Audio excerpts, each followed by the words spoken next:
আসসালামু আলাইকুম। Fresh premium টি presents চায়ের কাপে বিশ্বকাপে সকলকে আমন্ত্রণ। অনেকের একটা কমপ্লেইন আছে যে অনফিল্ডের পর্দায় আর্জেন্টিনার দুর্বলতা নিয়ে কোনো বিশ্লেষণ করা হয় না, বায়াসড বিশ্লেষণ করা হয়। সত্যি কথা বলতে যারা এই কমপ্লেইনটা করেন আপনারা শুধুমাত্র একটা ভিডিওর থাম্বনেইল আর শিরোনামটা দেখেন আর বেশি কিছু দেখেন না। ভিডিওতে ৩-৪ মিনিটে কি কথা থাকে সেই জায়গাটা আপনারা দেখেন। এটা তো পোস্টার কার্ড না ভাই। ৪ মিনিটের ভিডিওতে সবলতা দুর্বলতা সব বিষয় নিয়ে কথা থাকে। যাই হোক, ডেডিকেটেড আসলে দুই টিমের দুর্বলতা নিয়ে একটু কথা বলতে চাই।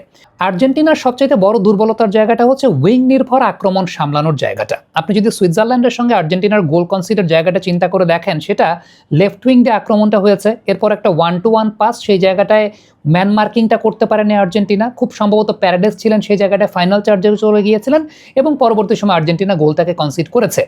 এটাকে যদি আপনি একটু মেলাতে চান, মিকেল মেরিনো যেই গোলটা পর্তুগালের এগেনস্টে করেছিল, স্পেনের কিন্তু এই জায়গায় একটা স্ট্রেংথের জায়গাও আছে।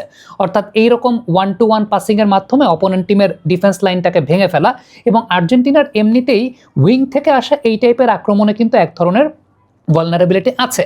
আর স্পেন টিমে আপনি চিন্তা করেন, একদিক থেকে কুকুরেয়া আছেন, আরেক দিক থেকে আবার লামিন ইয়ামাল আছেন, পেদ্রো পোরোরা আছেন।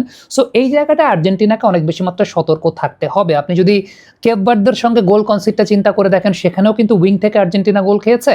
ইভেন আপনি যদি মিশরের সঙ্গে গোল কনসিডটাও একটু চিন্তা করে দেখেন, সেটাও কিন্তু সাইড থেকে আর্জেন্টিনা গোল খেয়েছে। সো এটা আর্জেন্টিনার একটা অনেক বড় দুর্বলতার জায়গা। এইবারে স্পেনের একটা দুর্বলতার জায়গা বলি, সেটা হচ্ছে স্পেনও কিন্তু এই উইং নির্ভর বা সাইড থেকে যে ক্রসগুলো আসে সেগুলোর এগেইনস্টে ভালনারেবল।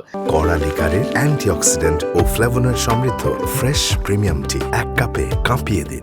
তারা যে গোলটা কনসিড করেছে এই ওয়ার্ল্ড কাপে, সেটা যদি একটু চিন্তা করে দেখেন, সেটা অনেকটা set piece kind of scenario থেকে, এরকম ক্রসিং সিচুয়েশন থেকে গোলটা তারা কনসিড করেছে। ইভেন পর্তুগালের সঙ্গে একটা ম্যাচে, মানে পর্তুগালের সঙ্গে ম্যাচটাতে লাস্টের দিকে একটা আক্রমণ হয়েছিল, যেটাও কিন্তু ক্রস নির্ভর আক্রমণ হয়েছিল রাইট সাইড থেকে। ওই জায়গাটাতেও কুকুরিয়া কিন্তু ঠিকমতো আসলে ধরতে পারেন নাই ওই প্লেয়ারটাকে, এবং পর্তুগাল ফিনিশিং করতে পারে নাই দেখে তারা আসলে গোলটা দিতে পারে নাই। এখন আপনি আর্জেন্টিনায় চিন্তা করে দেখেন, এই রাইট সাইড থেকে আক্রমণ করবেন কে? লিওনেল মেসি, এবং ক্রসিং লিওনেল মেসি করবেন।